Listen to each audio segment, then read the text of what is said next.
नमस्कार।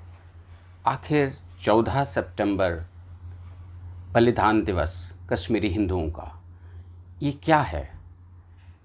हम इस बात पे आज थोड़ा सा हम जागरूक हो जाए कि 14 सितंबर कश्मीरी हिंदुओं के लिए ये जो बलिदान दिवस बोला जाता है, आखिर ये क्या है? ये बलिदान दिवस जो है, ये कश्मीरी हिंदू जो है 14 सितंबर ही नहीं बल्कि हर महीने हमारी ये पीड़ा रही है कि बलिदान होते रहते हैं। हर महीने ये कब से चल रहा है? ये चल रहा है पिछले 633 सालों से। ये 633 सालों से जो चल रहा है, इसमें हमने 14 सितंबर का ही क्यों उल्लेख किया? 14 सितंबर, ये तो हम बताएंगे ही। कश्मीरी हिंदुओं का बलिदान दिवस जो है, ये पिछले 633 सालों से चल रहा है। 1389 में, 1389 में जब से सिकंदर बुतशिकन का शासन आया, मतलब वो पहले ऐसे मुस्लिम आक्रांता शासक थे, वो मुस्लिम आक्रांताओं के हाथ में आया था। उससे पहले उनके पिता से जो कुल चला था, उनके दादा से जो कुल चला था, उससे पहले उनके दादा से जो कुल चला था शाह मीर से, तो ये आगे जब सिकंदर बुतशिकन आए तो उन्होंने अपना इस्लाम का एजेंडा, जिहाद उनका यही था कि पूरे कश्मीर को इस्लाम में तब्दील करना है। उसके लिए जो उन्होंने उस वक्त कदम उठाए, तो हमारा पहला पलायन भी 1389 से ही स्टार्ट हो गया था। तो 633 सालों से तो ये पलायन चल रहा है। तो इस पलायन को हम अब हिस्ट्री में तो अब हो गया भाई, अतीत में हो गया, अब क्यों जिक्र कर रहे हो? तो 1990 19 जनवरी को हम बोल रहे हैं हमारा 8वां पलायन हो गया। ये तो इतिहास नहीं है, ये तो वर्तमान में ही है, पिछले 33 साल पूर्व जो घटना घटी। अब कई लोग उसको बोलते नहीं, अब ये भी ठीक हो गया है। लेकिन पिछले साल 2022 में मई के महीने में ही पहले अजय भट्ट, फिर उसके पहले या बाद में बिंद्रू, ऐसे कई, और पंडिता जो सरपंच थे वहाँ पे, जब उनकी हत्याएं हुई तो उसमें भी कश्मीरी हिंदू, अब जो वहाँ पे 500, कोई 500 घर बोल रहा है, कोई 1000 घर बोल रहा है, रह रहे हैं कश्मीर में, तो वो उनमें से भी 200-250 घर या 100-150 घर पलायन कर गए। तो ये पलायन जो है, ये निरंतर चल रहा है। इस पलायन का रोकथाम आज तक कोई सरकार के पास नहीं है। बीजेपी से हमारी अपेक्षा ज़्यादा थी, लेकिन निराशा ही हाथ लगी है अभी तक। उन्होंने कुछ कदम उठाए हैं, 370 और 35 से हटाकर, पर्याप्त नहीं है। लेकिन एक आर्टिकल को, एक कॉन्स्टिट्यूशन के आर्टिकल को आपने हटा दिया, उससे कश्मीर समस्या हल हो जाएगी, ये सोचना भी मूर्खता है। वो पहला कदम था, लेकिन उसके बाद जो 100 कदम उठाने थे, उससे वंचित है बीजेपी। सत्य यही है। हमारी अपेक्षा बीजेपी से ज़्यादा है, कांग्रेस से नहीं है। हमारी मतलब कश्मीरी हिंदुओं की अपेक्षा बीजेपी से ही ज़्यादा है, लेकिन निराशा ही हाथ लगी है। मैं ये नहीं बोल रहा हूँ आपको वहाँ जाकर मुसलमानों से लोहा लेना है, वो अपनी जगह है। आप उनसे पिछले 33 साल नहीं, पिछले 70-75 सालों से आप उनको एंगेज कर रहे हो, आप उनको कीजिए एंगेज, हम कहाँ मना कर रहे हैं। लेकिन हमारे लिए एक अलग स्थान आप निर्धारित कीजिए, कश्मीरी हिंदू जहाँ बस सके, साउथ ऑफ कश्मीर में, जो पनून कश्मीर का एजेंडा है। अभी हाल फिलहाल में ही एकम सनातन भारत दल के अध्यक्ष अंकुर शर्मा जी ने भी इस जेनोसाइड ऑफ कश्मीरी हिंदूज़ और कश्मीरी हिंदुओं के लिए एक अलग से एक टेरिटरी चिन्हित की जाए उसका समर्थन दिया है।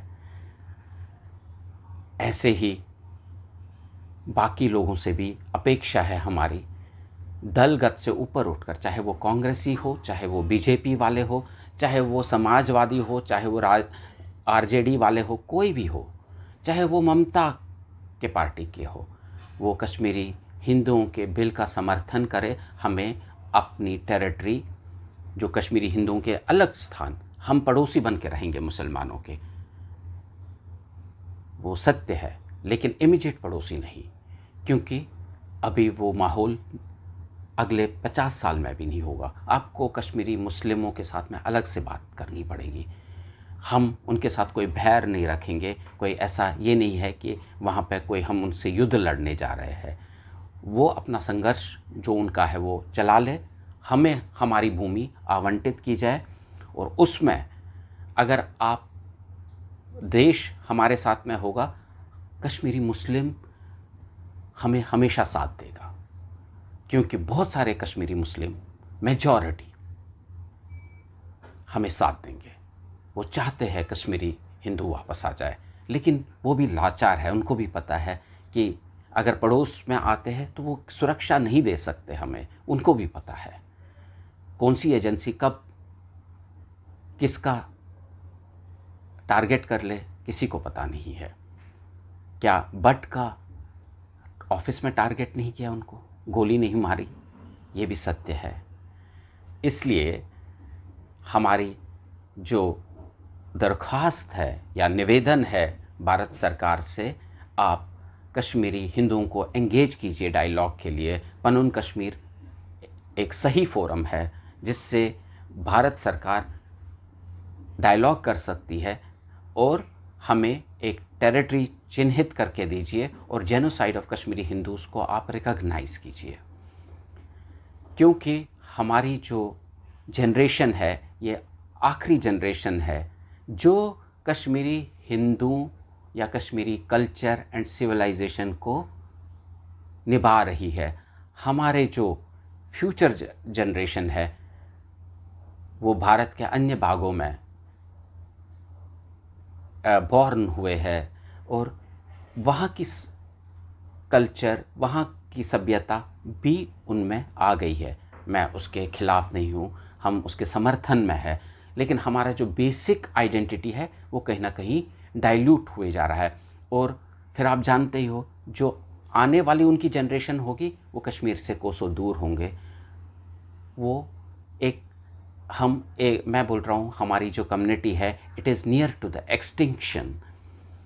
हम जानवरों के एक्सटिंक्शन के बारे में तो इतना प्रयास करते हैं, लेकिन ह्यूमन एक्सटिंक्शन या ह्यूमन कल्चर सिविलाइजेशन एक्सटिंक्शन के बारे में हमारा ध्यान नहीं जाता है। जब हम बोलते हैं कि भारत एक विश्व गुरु है, तो हमें स्थापित करना चाहिए भाई, इसमें कौन सी गलती है। हमें खुद के स्टैंडर्ड्स स्थापित करने हैं। हमें दूसरों को एम्यूलेट करके, कॉपी करके ये नहीं बताना है कि नहीं स्विट्ज़रलैंड में ऐसा हुआ, यूरोप में ऐसा हुआ तो हम भी ऐसा करेंगे। हम अपने स्टैंडर्ड्स, बेंचमार्क्स कायम करें। हमें दुनिया को एक नई राह दिखानी है, विश्वगुरु वही होता है। और इसमें मुझे पूरा यकीन है कि कश्मीरी मुस्लिम, हम कश्मीरी हिंदुओं का पूरा समर्थन देंगे और दिल से देंगे। बस इसमें पॉलिटिकल विल की कमी है। वो चाहते हैं, हर कोई चाहता है, कांग्रेस चाहता है मैं अपने तरीके से कश्मीर इशू को सॉल्व करूं, बीजेपी चाहती है हम अपने इशू अपने एजेंडा से सॉल्व करें। हर कोई चाहता है और क्रेडिट लेना चाहते हैं। बुरा मत मानिए, ये क्रेडिट की लड़ाई है, और कश्मीरी हिंदू और मुस्लिम दोनों पिस रहे हैं इसमें। हम सब मिलकर ऊपर उठकर, अपनी भावनाओं से ऊपर उठकर, अपने निजी स्वार्थों से ऊपर उठकर हम ह्यूमैनिटेरियन ग्राउंड्स पे सोचें और हमारा समाधान हो। अब ये 14 सितंबर क्या है इसका मैं आगे वर्णन कर ही लूँगा। हम पिछले एपिसोड में मैंने G20 के बारे में बताया था जो श्रीनगर में होने वाला था, और उसके बाद मैंने कश्मीर इतिहास की कुछ राजाओं की गाथा भी बोली थी। उसमें हम राजा सिद्धा पे आए थे। मैंने बोला राजा सिद्धा जो थे वो अपने पिता राजा नरहा से विपरीत थे। राजा नरहा भोग विलास में विलीन रहते थे। वो भोग विलासता, चाहे वो पावर की हो, चाहे वो स्त्री की भोग विलासता हो, चाहे वो ऐशो आराम की भोग विलासता हो, वो उसमें विलीन रहते थे। उसी कालखंड में जब उनके बेटे सिद्धा का जन्म हुआ तब वो बोलते 1 साल का, शायद 1-1.5 साल का था शायद, जब उनकी दाई माँ उनको राजमहल से लेकर विजेश्वर लेके गई। कहाँ? विजेश्वर। अब जब बाप के कर्म, पिता के कर्म ऐसे हो तो एक दाई माँ ने सोच लिया कि अगर इस राज परिवार को आगे बढ़ना है, कश्मीर को आगे बढ़ना है, तो इसका संरक्षण एक दाई माँ के इसमें संज्ञान में आया, दाई माँ के सोच में आया कि मुझे इस परंपरा को संरक्षित करना है। तो उन्होंने सिद्धा को 1-1.5 साल की उम्र में वहाँ से राजमहल से दूर विजेश्वरा ले गए। विजेश्वरा आज का बिजबिहारा। बिजबिहारा में जहाँ पे मैंने बोला विष्णु कुंड, शिव कुंड, और वहाँ पे हमारी एक धर्म संसद भी होती थी पूर्व के काल में। बहुत ही पवित्र स्थान है। वहाँ से दूर ही एक संगम भी है जहाँ झेलम और अन्य नदियों का संगम होता है, और व्यतस्ता एक भव्य रूप लेती है। उसके बाद व्यतस्ता झेलम का ही नाम है।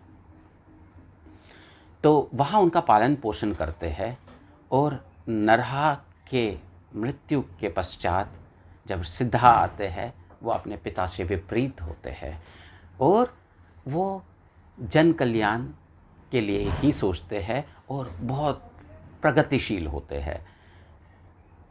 मैंने पिछले एपिसोड में भी बोला कि जो राजा नरहा के आभा मंडल में तब भी जी रहे थे वो नष्ट को प्राप्त हो गए, वो अपनी बर्बादी को प्राप्त हो गए, और जिन्होंने चेंज किया खुद को, जिन्होंने परिवर्तन लाया खुद में, वो फिर आगे आबाद ही हुए और कश्मीर एक सुखमय समय की ओर प्रतीत हुआ और आगे बढ़ता गया।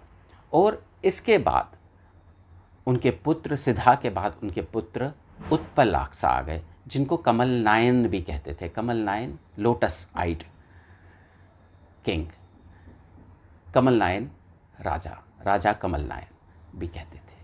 तो उन्होंने भी 31 साल राज्य किया और उसके बाद उनके पुत्र आते हैं जिनका नाम हिरण्याक्ष है। हिरण्याक्ष जो है वो भी कुछ साल राज्य करते हैं, फिर हिरण्यकुल आते हैं। हिरण्यकुल भी राज्य करते हैं, फिर वासुकुला आते हैं। वासुकुला तक करीबन 100-1.25 साल तक ये राज्य करते हैं और इसमें ये कई नगरों का निर्माण भी करते हैं। कश्मीर का निर्माण निरंतर चलता रहा, प्रगतिशील था। और उसके बाद फिर आती है कहानी एक सन की राजा की, वो मेहराकुल। मेहराकुल जो थे, मेहराकुला एक सन की राजा थे जिन्होंने बहुत कश्मीर का विस्तार किया, लेकिन एक सन की और एक असंवेदनशील राजा थे। वो सिर्फ विस्तारवादी होने से कुछ नहीं होता, संवेदना भी होनी चाहिए। तो मेहराकुल की व्याख्या मैं अगले भाग में करूँगा। अब मैं आता हूँ 14 सितंबर। भाइयों, मित्रों और मेरे श्रोताओं, 14 सितंबर हम कश्मीरी हिंदुओं का बलिदान दिवस है। इस दिन ध्यान दीजिएगा, इस दिन कोई आम कश्मीरी नहीं, एक ऐसे कश्मीरी जो बीजेपी से संबंध रखते थे। जनसंघ से भी उन्होंने चुनाव लड़ा और बीजेपी से भी लड़ा। पंडित टीकालाल टपलू, उनको बड़े रोड में, ओपन रोड में उनको शॉट डेड किया गया और पहले से ही हिट लिस्ट में थे। अब टीकालाल टपलू जो थे वो भी सिर्फ उनका दोष ये था, वो बीजेपी के साथ में थे। और बीजेपी कितना 14 सितंबर को याद करते हैं, ना उनकी राष्ट्रीय, हो सकता है स्टेट में कुछ औपचारिकता होती होगी, लेकिन राष्ट्रीय स्तर पे कोई औपचारिकता भी नहीं होती है। और हम कश्मीरी हिंदू बीजेपी के लिए ही ये दिवस मनाते हैं। 14 सितंबर, 14 सितंबर, बलिदान दिवस। टीकालाल टपलू जब 1989 में, 1989 में आतंकवाद का चेहरा सामने आया, तो उस वक्त टीकालाल टपलू मुखरता से इसके खिलाफ बोलते रहे और वो अपने अंजाम को प्राप्त हो गए। ऐसे बहुत सारे हो गए, उससे पहले भी हुए थे, लेकिन कश्मीरी हिंदुओं ने एकत्रित होकर 14 सितंबर को ही समझा कि एक बलिदान दिवस मनाया जाए। बीजेपी शायद इसका संज्ञान नहीं लेती है, ना वो हमारी भावनाओं का संज्ञान लेती है, ना इस दिवस का संज्ञान लेती है। उनकी मजबूरियाँ उनके साथ में, वो क्या दर्शाना चाहते हैं, क्या करना चाहते हैं, हमें भी नहीं पता। मैंने पनून कश्मीर से कई बार बात की इस विषय पे कि हम क्यों नहीं जाते बीजेपी के पास में। बोले कोई सुनने को तैयार नहीं। जेनोसाइड बिल दिया, कोई सुनने को तैयार नहीं, सुनते नहीं हैं। सुनेंगे, एक दिन आएगा वो भी सुनेंगे। अब विडंबना देखिए, जिस दिन लाल चौक के थोड़ा आगे उनकी हत्या हुई, उस दिन सवेरे उन्होंने, उनके मुस्लिम नेबर्स काफ़ी थे और बहुत प्रिय थे वो मुस्लिम्स के बीच में भी। हमारी एकता थी वहाँ पे, उसमें कोई शक नहीं है, थी। मतलब 1947 से लेकर 1989 तक हमारी एकता थी। तो उसमें जो उनके मुस्लिम नेबर की एक लड़की थी, छोटी लड़की थी, 4-5 साल या 5-6 साल की थी। स्कूल जाने का समय था, सुबह 9, साढ़े 9, 10 बजे का टाइम होगा वहाँ। 9:30, 10 बजे ही स्कूल आरंभ होते हैं। तो ये भी अपने ऑफिस जाने की तैयारी थी, लेकिन उससे पहले उन्होंने अपनी फैमिली को दिल्ली पहुँचाया था, क्योंकि हिट लिस्ट में ये आ गए थे, नाम आ गया था हिट लिस्ट में। तो पंडित टीकालाल टपलू जब अपने घर से निकलने को थे, तो उन्होंने उस बच्ची को रोते हुए देखा और बोला क्या हुआ, या तो चॉकलेट या तो कंपास बॉक्स, कुछ कमी थी जिसके लिए वो रो रही थी। बोल रही थी टीचर शायद मुझे चाहिए, वो कंपास बॉक्स अगर था तो शायद टीचर डांट लेगी मुझे। उन्होंने अपने जेब से 5 या 10 रुपए निकाले, उनको बोला आप लेके आओ उनकी माँ को। हालांकि वो भी दे सकते, वो फैमिली भी दे सकती थी। अब होता है कभी बच्चे की ज़िद के सामने झुकना नहीं है, ऐसा नहीं कि वो नहीं दे सकते थे, वो गरीब परिवार होगा।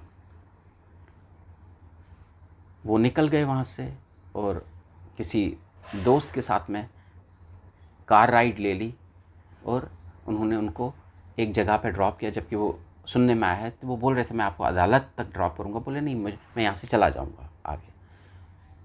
बस कुछ कदमों में ही वो मृत्यु को प्राप्त हो गए। और वो जो बलिदान उन्होंने दिया वहाँ पर रहकर, कश्मीर में रहकर